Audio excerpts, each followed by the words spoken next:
محترم ناظرین، ایک عورت حضرت علی کی خدمت میں حاضر ہوئی اور آ کر کہنے لگی، اے علی، آپ شیر خدا ہیں۔ رسول اکرم صلی اللہ علیہ وآلہ وسلم نے آپ کو علم کا دروازہ قرار دیا ہے۔ میں آج آپ کی خدمت میں ایک سوال لے کر آئی ہوں۔ آپ مجھے اس کا جواب دیجئے، کیونکہ مجھے اس سوال کا جواب بڑی شدت سے درکار ہے۔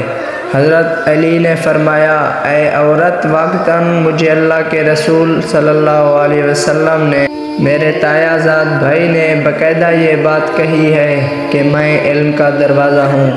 آپ پوچھیں کہ تم کیا پوچھنا چاہتی ہو، میں تمہیں اس کا جواب دوں تاکہ تمہاری زندگی سہل ہو سکے۔ اب وہ عورت آپ سے کہتی ہے کہ اے علی، میں ایک شخص سے بڑی محبت کرتی ہوں، وہ شخص مجھ سے محبت کرتا ہے، میں اس شخص سے محبت کرتی ہوں صرف اور صرف اپنی روح کی تسکین کے لیے، لیکن وہ شخص مجھے چھونے کی کوشش کرتا ہے، وہ میرے جسم کی جانب اپنا ہاتھ بڑھانے کی کوشش کرتا ہے، وہ مجھے چھو کر اپنی نفسانی خواہشات اظہار کرنا چاہتا ہے، انہیں پورا کرنا چاہتا ہے، مکمل کرنا چاہتا ہے۔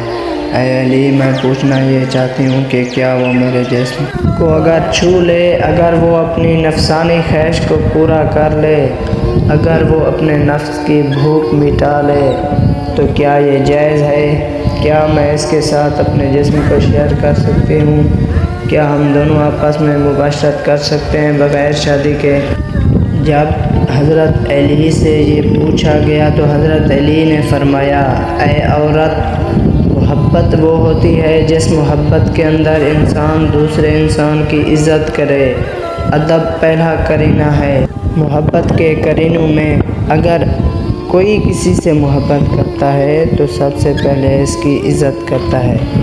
اگر وہ شخص تمہاری واقعتاً عزت کرے تو اس کا مطلب یہ ہے کہ وہ تم سے سچی محبت کرتا ہے، لیکن وہ تمہارے جسم کو چھونا چاہتا ہے اور تم سے اپنی جسمانی اور تمہاری جسمانی خواہشات کو پورا کرنا چاہتا ہے، تو اس کا مطلب یہ ہوا کہ یہ خالصتاً مفادات کا رشتہ ہے، جس میں محبت کا دور دور تک کوئی نام و نشان موجود نہیں ہے۔ لہٰذا اگر تمہیں یہ لگتا ہے کہ یہ محبت ہے تو تم غلط ہو، یہ محبت نہیں ہے بلکہ یہ تو سراسر اپنی ہوس کو مٹانے کا ایک طریقہ کار ہے۔ محترم ناظرین، اصل محبت کا تعلق انسان کی زندگی کے اس لمحے سے ہے جس میں اس کو یہ احساس ہو کہ کوئی اس سے پیار کرتا ہے۔